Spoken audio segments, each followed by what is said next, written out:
I'm inside Tarkeeth State Forest, compartment number 7, along with my cicada friends.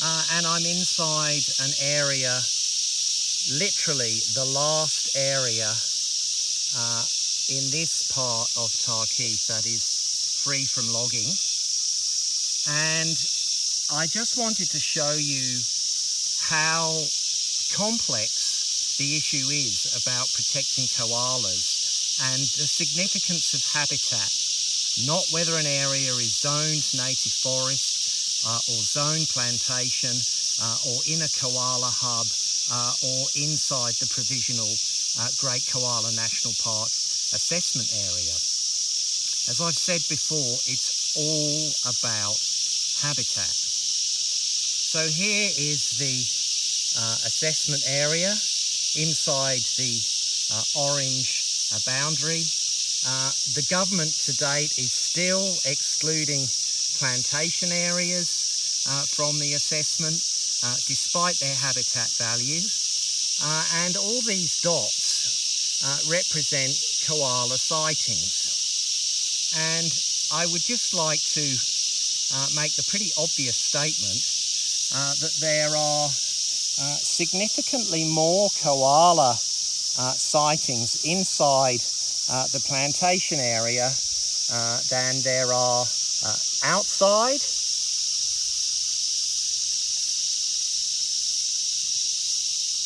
And that what matters when it comes to koalas is the quality of the habitat, particularly the availability of feed trees. I'm right on top of a record here. This is a scat record. All of the records here along Wallaby Trail are scat records, so we know that there are koalas here. And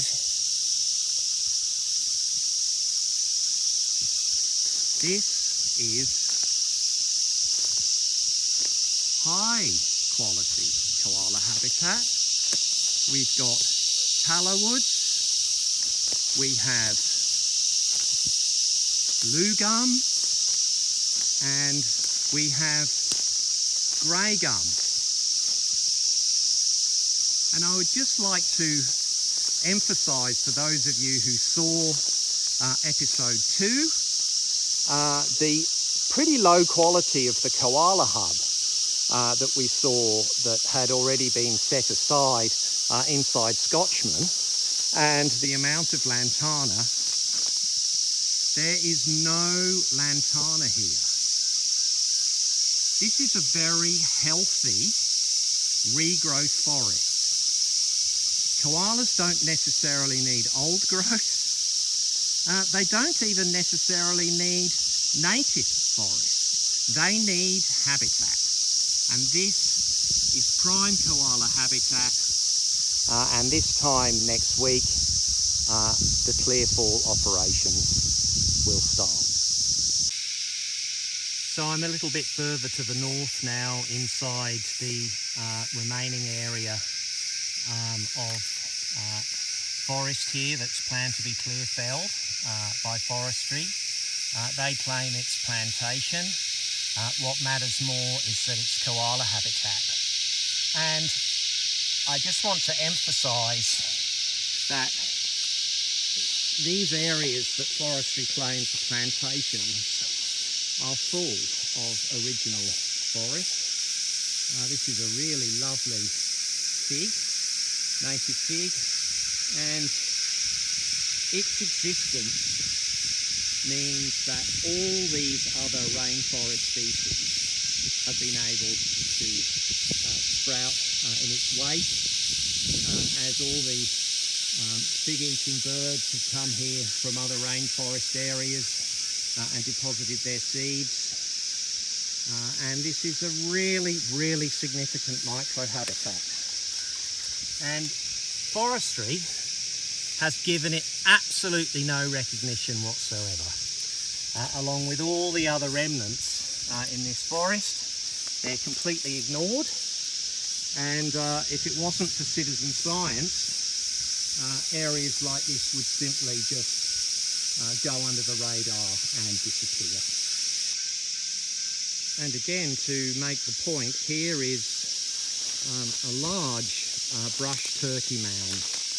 So brush turkeys lay their eggs in mounds, and the eggs incubate and hatch as a result of the temperatures in the mounds, and the chicks come out and parents have already left them and they're on their own.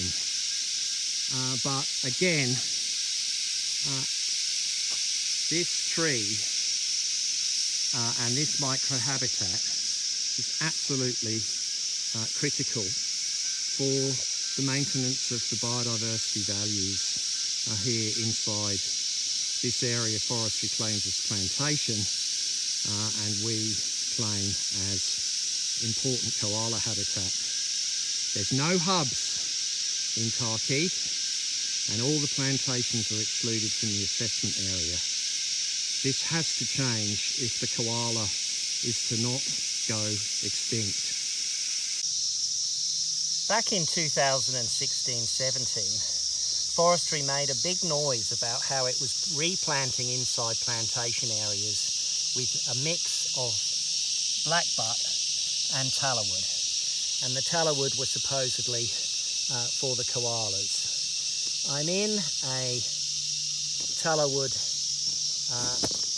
planting zone. I'm pretty much, in the middle of it. And this whole patch is all coastal blackbutt.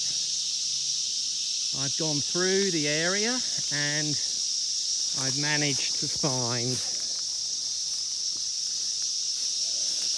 keep going, I'll keep going,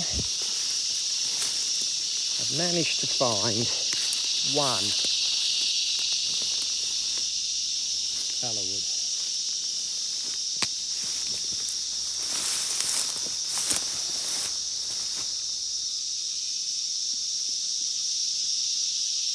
So when forestry says it plants for koalas, does it really mean it? Or is it actually still planting monoculture that's hostile to koalas?